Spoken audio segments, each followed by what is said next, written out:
Hello friends, જય શ્રી કૃષ્ણ, જય મહાદેવ, જય અંબે. હું શેફ નિકિતા મોદી આજે એક વિડીયો લઈને આવી છું.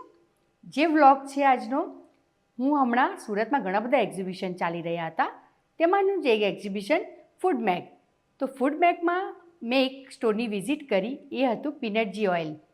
તો ત્યાં મને જાણવા મળ્યું કે આપણે જ્યારે બજારમાં ઓઇલ લેવા જઈએ છીએ તો ખાલી એનો ભાવ જ જોઈએ છે.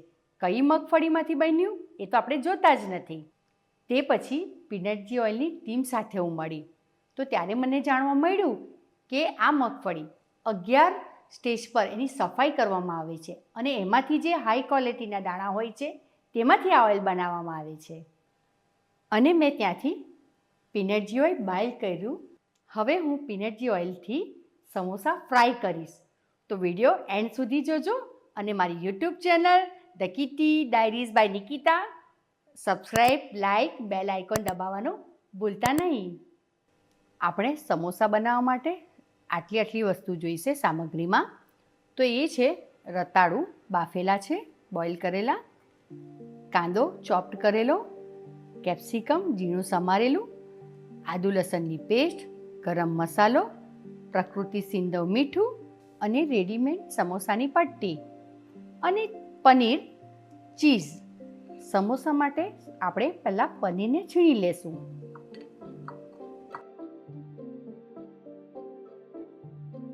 હવે આપણે ચીઝને નાખી દેશું.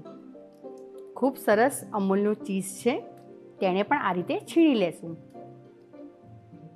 ત્યારબાદ આપણે જે રતાળુને બોઇલ કર્યો છે તેને પણ આ રીતે છીણી લેશું. તમે બટાકાવાળા સમોસા તો ઘણા ખાધા હશે, પણ આજે આપણે ખાશું રતાળુવાળા ચીઝ પનીરના સમોસા. ત્યારબાદ ઝીણો સમારેલો કાંદો, ત્યારબાદ આપણા ઝીણા સમારેલા કેપ્સિકમ, ત્યારબાદ એની અંદર મરચાંની પેસ્ટ અને આદુ લસણની પેસ્ટ, ટેસ્ટને અકોર્ડિંગ. ત્યારબાદ આપણો ગરમ મસાલો, એ બી ટેસ્ટને અકોર્ડિંગ નાખવાનો છે. અને લાસ્ટમાં આપણું પ્રકૃતિ સિંધવ મીઠું. હવે આ સમોસાના સાંજાને સરસ રીતે આપણે મિક્સ કરી લેશું.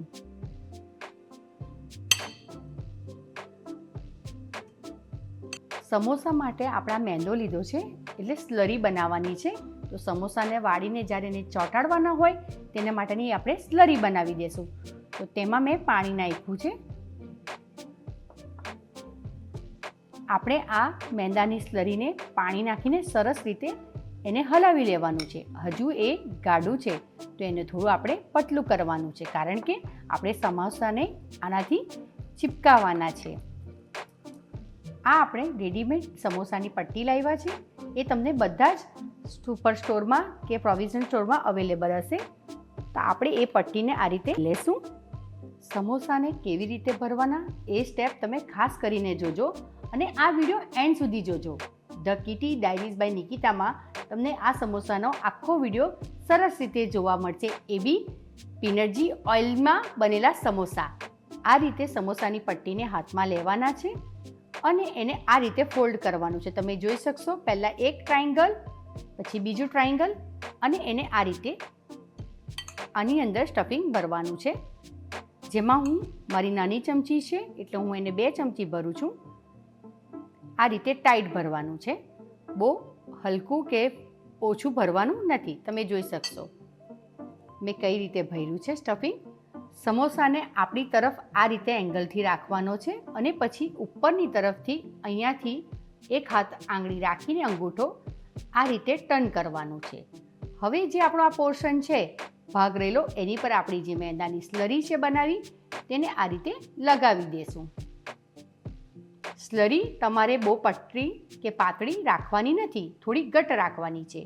અને એને આ રીતે તમે આની ઉપર ચોંટાડી શકો છો, એટલે આપણો સરસ મજાનો સમોસો તૈયાર થઈ જાય છે. આપણે રતાળુના સમોસા ચીઝ પનીરવાલા બનાવશું પીનટજી ઓઇલમાં. તો આપણે જોશું પીનટ ઘી ઓઇલમાં આપણા સમોસા કેવા થઈ રહી છે. તમે જોઈ શકશો આપણું પીનટ ઘી ઓઇલ ગરમ થઈ ગયું છે અને એની સુગંધ પણ ખૂબ સરસ આવી રહી છે. તો આપણે એને ચેક કરશું. તો તમે જોઈ શકશો આપણું ઓઇલ થઈ ગયું છે. જે પ્રમાણે એમને કીધું હતું કે આમાં બબલ્સ પણ નહીં આવશે અને ધુમાડો પણ નહીં થશે, તો એ બંને વસ્તુ રિયલમાં સાચી વાત છે. હવે તમે જે સમોસા તળાશે ત્યારે પણ જોઈ શકશો. જો આપણે પીનટ ઘી ઓઇલમાં સમોસા ફ્રાય કરીએ છીએ તો જરાક પણ ધુમાડો પણ નથી થતો અને બબલ્સ પણ નહીં થતા. તે તમે એ વિડીયો એન્ડ સુધી જોશો તો તમને ખ્યાલ આવશે. જો તમે જોઈ શકશો કે ખૂબ સરસ રીતે પીનટ ઘી ઓઇલમાં આપણા સમોસા તૈયાર થઈ રહ્યા છે.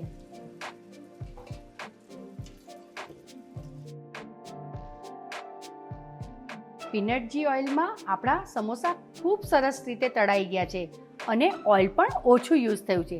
તમે જોઈ શકશો ઓઇલ પણ ઘણું ઓછું યુઝ થાય છે.